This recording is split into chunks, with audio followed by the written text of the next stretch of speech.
My name is Sergeant Rachel Collins. For most of my life, people didn't see me. Not really. To my family, I was the quiet one.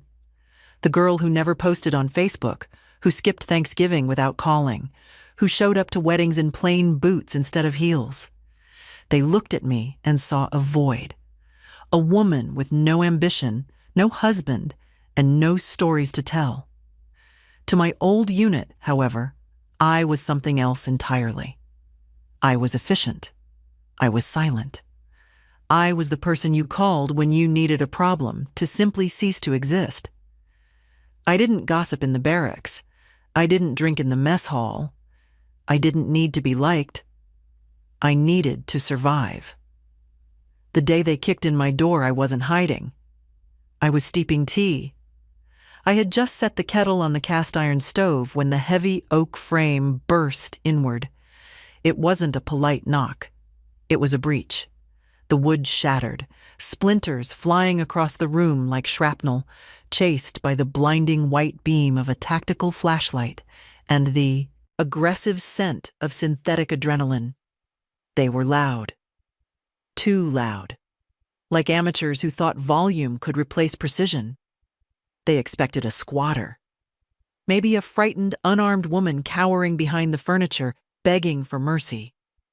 Instead, they found me. I was sitting by the fireplace in the old leather armchair that used to be my grandfather's. The fire had burned down to embers, casting just enough dull orange light to illuminate the silhouette of the rifle resting across my lap. It was a customized SIG MCX, suppressed with the safety off. I didn't flinch when the flashlights hit my face. I didn't blink. I didn't speak. I simply slid the bolt carrier into place. Click, clack. The sound was quiet, metallic, and terrifyingly precise. It cut through their shouting like a razor through silk. It was the only thing that moved them. The lead man froze on the threshold. His boots skidded on the hardwood. His barrel was pointed at my chest, but I watched his grip loosen. He wasn't looking at my face anymore. The beam of his light had drifted down, catching the inside of my right wrist, which was exposed as I held the rifle grip. There was no patch, no flag, just a small, faded tattoo, a geometric design of a broken hourglass, and below it, a scar that ran in a jagged line up my forearm, the result of a botched extraction in a place that doesn't officially exist on any map. The mercenary stopped breathing. I saw the recognition hit him. It wasn't just fear. It was the primal, visceral terror of a man who realizes he has walked into a cage with a predator he thought was extinct. He lowered his weapon, slowly, as if any sudden movement would trigger an explosion. "Check fire," he whispered. His voice trembled, barely audible over the wind howling outside. "Check fire! Everybody back!" One of his subordinates, confused, stepped forward. "Boss! It's just one by—" The leader spun around and shoved the man back against the doorframe, hard. "Shut up," the leader hissed. He looked back at me, his eyes wide, pleading. "We didn't know. The contract didn't say. We didn't know it was the architect." The architect? A code name I hadn't heard in 3 years. A name given to me not because I built things, but because I designed the collapse of entire networks without leaving a fingerprint. I didn't stand. I didn't aim. I just took a sip of my tea. "Go," I said. One word. Flat. Final. The leader didn't hesitate. He turned and barked a command to his team, a chaotic scramble of abort and move now. They tripped over themselves to get out of my doorway, retreating into the snow like they had seen the devil in uniform. That's the thing about ghosts. We don't need to scream. We don't need to fight for attention. People only remember us when we haunt them. They'd come to flush out a nobody in a cabin. They left realizing they were standing on a grave. And they were the ones about to be buried. But back then, to my cousin Bryce, I wasn't the architect. I wasn't a Tier 1 asset. I was just Rachel, the disappointment in a windbreaker. He thought I'd failed at life. He thought this house on the mountain was the last pathetic thing I had to my name. What he didn't know was that I'd already buried 5 names and 3 lives behind me, that I hadn't failed. I had disappeared on purpose, and he'd just sent armed men to disturb the one person who trained specifically not to be found. The lawyer's office smelled like old money and new tension. Leather-bound volumes lined the walls, but no one was reading. Everyone was too busy calculating. My cousin Bryce sat at the end of the polished oak table, legs crossed, fingers tapping the screen of his Rolex like the meeting was already wasting his valuable time. He wore a bespoke Italian suit that probably cost more than my first deployment bonus, and he smiled with the easy confidence of a man who had already spent the inheritance in his head. When the attorney cleared his throat and read the part of the will that named me the sole heir to the mountain cabin and the surrounding 40 acres, the room went vacuum silent. For a second, I thought maybe they didn't understand the legalese. Then I realized it was the sound of collective disbelief. Bryce's eyebrows shot up. He blinked. Once. Twice. Then he leaned back and laughed, a sharp, barking sound. "That place?" he finally said, looking around the room for agreement. "Seriously? Granddad left the Blackwood property to her? Her. Not Rachel. Not his cousin. Just her. Like I was a strayed dog that had wandered into the reading by mistake. No zoning," Bryce continued, counting off on his fingers. "No utilities. No commercial value. Why would he give that to her? She can't even maintain a conversation, let alone an estate." I kept my face still. I let the insult pass through me like smoke. That was always easier for them to process. When I stayed quiet, they got to pretend I didn't mind. They got to pretend I was simple. To the rest of the family, I'd always been a soft spot in the lineage, an unfortunate blemish. The cousin who didn't marry, didn't network, didn't post selfies from wine tours in Italy.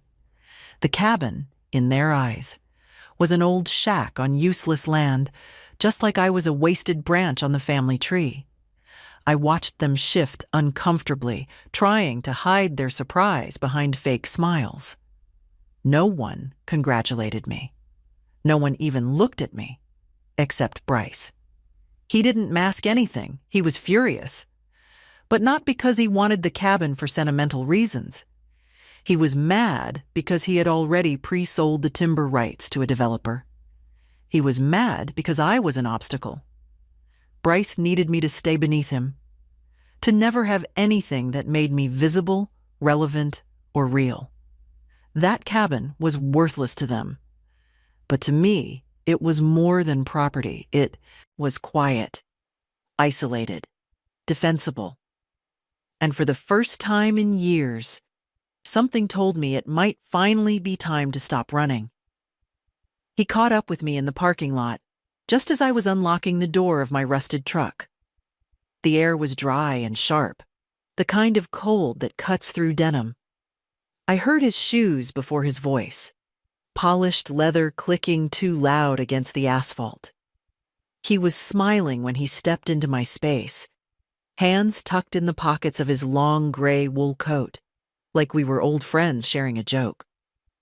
"Cute boots," he said, glancing down at my standard-issue tactical weatherproofs. "Still doing that nature thing, huh?" I didn't answer. He didn't wait. "Look, Rachel, let's be adults. I'm developing that mountain. I've got investors lined up. It's not personal, but I can't have you camping out up there playing survivor." His tone was casual, even friendly, but the weight behind the words was venomous. "Leave by Friday," he said, leaning in just enough for his voice to drop into a threat. Sign the deed over to me. I'll give you 5 grand for moving expenses. Or, I'll have you removed, and I don't use the cops. They take too long." He stepped back, flashing that same boardroom grin he used to close real estate deals, as if threatening me was just a professional courtesy. I stared at him for a moment. I took in the tailored coat, the perfect teeth, the smug certainty in his eyes. He thought this was a win. He thought he was the shark in the water. He had no idea he was bleeding in front of a great white. I said nothing, just gave him a single nod, enough to let him believe whatever he wanted. Inside, I was already calculating. Not panic, not fear, just cold awareness. He was posturing, trying to intimidate someone he thought was weak. But silence can be armor. It can be a weapon. Bryce turned and walked away, tapping on his phone. He thought the matter was settled. He had no idea he'd just signed his own warrant. To them, it was just a cabin, a rundown structure on frozen ground. I called it Fob Zero. When I first arrived, I didn't unpack my clothes. I unpacked the perimeter. I walked the property line. I mapped the approach vectors. I marked elevation lines for potential sniper nests. I noted where the snow stayed soft and where it had frozen hard enough to reflect the sound of a bootstep. I found 2 fatal funnels near the porch, narrow paths where an intruder would be forced to bunch up. I relocated the firewood stack to shield one, creating cover for myself. The other I left open. Bait. Sometimes the illusion of weakness is stronger than any wall. Inside, the furniture was stripped down to what mattered. No decorations, no photos. A cot, a weapons rack hidden behind a false panel, a comms bag sealed in a waterproof casing containing a SAT-linked terminal. I kept the lights off after sunset, used blackout curtains. When I made tea, I boiled just enough water to avoid excess steam. I moved slowly, deliberately. I was trying to heal, trying to be a civilian, but the instinct to prepare never left. It clung to me like sweat after a mission. Sleep didn't come easily. Every creak in the wood triggered the same muscle twitch behind my left eye. It wasn't paranoia. It was pattern recognition. Noise meant intrusion. Bryce forced the issue sooner than I expected. It started with a text. His number lit up the screen like a warning flare. "Last chance. My guys are professionals. Don't make this ugly. Sign the papers." I stared at the words. The steam from my mug fogged up the screen. I didn't feel fear. I felt a cold, mechanical clarity. I typed 4 words. "Check the ROE first," and sent it. He replied 2 minutes later. LOL? English? RO? Rules of engagement? The set of parameters that determines how and when lethal force is authorized. Bryce had no idea what he'd just walked into. He thought he was playing landlord. I was reviewing kill box geometry. That night I didn't undress. I sat at the window and waited. The fire stayed out. I didn't need warmth. I needed visibility. At Earth 300, I heard it. A soft, mechanical hum like an electric wasp circling the roofline. I grabbed the thermal optic and scanned the trees. A drone, civilian model, camera equipped. Someone was scouting. This wasn't a prank. This was tactical prep. I slid the bolt on my rifle, then switched to infrared. The road glowed faintly on the screen. 2 heat signatures were moving low and slow up the mountain road. Vehicles, blacked out. Staggered spacing. Convoy discipline. This wasn't hired muscle from a local dive bar. These were trained men, not elite. Elites wouldn't be this loud, but experienced. I knew the formation. Black Tusk Security, a private military company, PMC, that recruited dishonorably discharged vets and ex-cops who were too violent for the force. They were dangerous in numbers. Lethal with intel. Bryce had gone all in. I opened the comms bag. I pulled the satellite phone.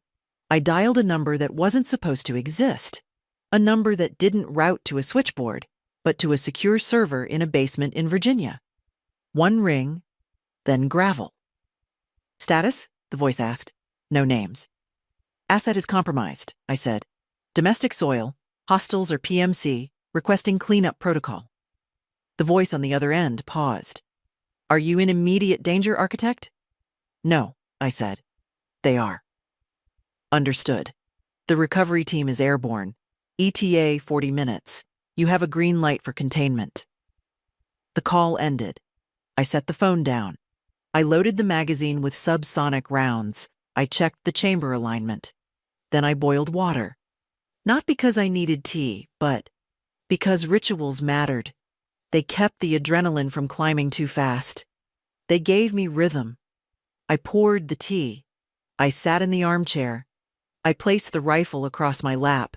And I waited for the breach. The door detonated. The mercenaries burst in, shouting, expecting panic. They found the architect. When the leader saw my tattoo, the mark of the unit that didn't exist, and fled into the snow, the silence that returned to the cabin was heavy. But it didn't last long. From the driveway, I heard shouting. High-pitched, angry. Familiar. Bryce. He stormed up the drive dressed in his expensive coat, his face flushed with entitlement. He marched through the swirl of retreating mercenaries like they were bellboys who had forgotten his luggage. "What are you doing?" Bryce yelled, grabbing one of the operators by the arm.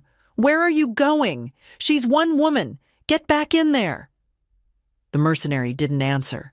He looked at Bryce with wide, terrified eyes.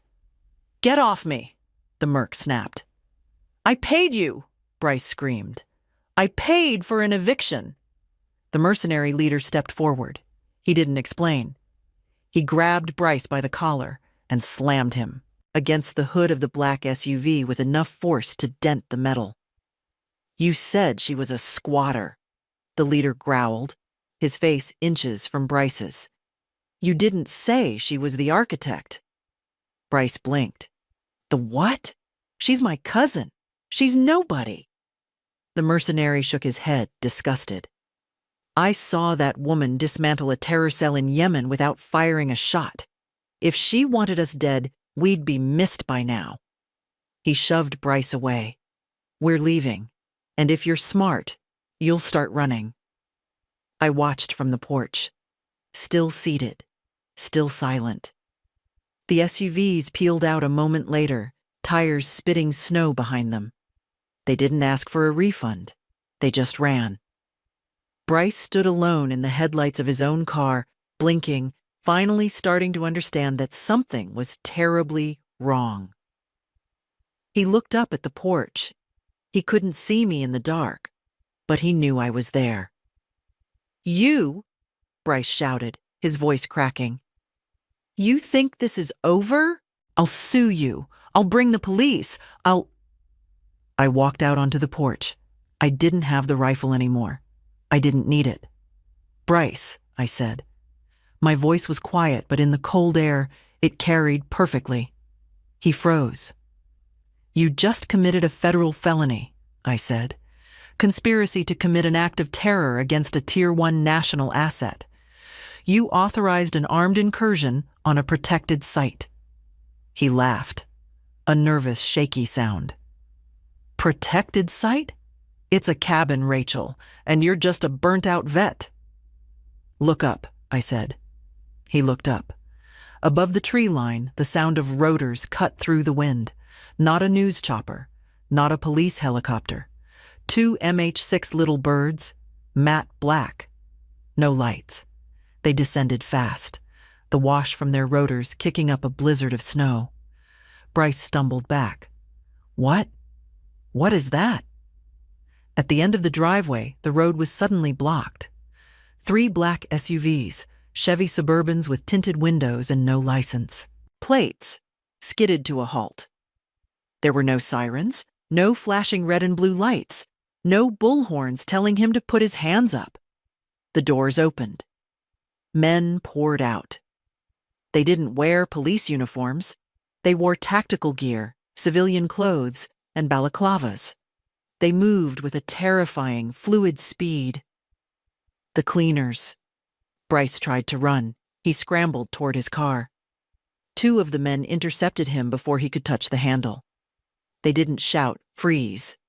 They didn't read him his rights. One of them kicked Bryce's legs out from under him. He hit the snow hard. Before he could scream, a black bag was pulled over his head. Zip ties cinched his wrists. They lifted him off the ground like a sack of grain and threw him into the back of the middle SUV. The door slammed shut. It took less than 10 seconds. Then, a figure stepped out of the lead vehicle. He was an older man, wearing a long trench coat over a suit. General Marcus Hale. My former handler. He walked up driveway, ignoring the snow ruining his dress shoes. He stopped at the bottom of the porch steps and looked up at me. He didn't salute. We were past that. He just nodded. "Architect," he said. "Marcus," I replied. "We tracked the payment," Hale said, his voice calm. "Offshore accounts, hiring unsanctioned mercs. He made a mess." "He's family," I said. "He was," Hale corrected. "Now, he's a liability. He's going to a site where the sun doesn't shine, Rachel. He threatened a ghost. He becomes a ghost." I looked at the SUV, where Bryce was screaming behind soundproof glass. "What about the rest of them?" I asked. "My aunts. My mother. They knew." Hale turned. Another car had pulled up. My mother and Bryce's mother were getting out, screaming, looking for their son. "What are you doing?" my aunt shrieked, running toward the SUVs. "Where is Bryce? Who are you people?" Hale walked over to them. He didn't raise his voice. He simply held up a badge. Not a police badge. A badge that had no agency name on it, just a silver eagle. "Ma'am," Hale said, "your son has been detained under the Patriot Act for financing domestic terrorism." "Terrorism?" my mother gasped. "He's a developer. Rachel, tell them." She looked at me on the porch. "Rachel, help him. Who are these men?" I stepped down from the porch. I walked until I was standing right in front of my mother. She looked at me, and for the first time, she saw the scar on my arm. She saw the way the general stood behind me, deferring to me. "You asked who I was," I said softly. "I'm the one you should have feared." Hale stepped in. "Ladies, this property is now a classified black site. You have 10 seconds to leave. If you ever speak of this, if you ever mention Bryce or Rachel or this cabin again, you will join him." He leaned in. "Do you understand? You never had a nephew. You don't have a niece. Go."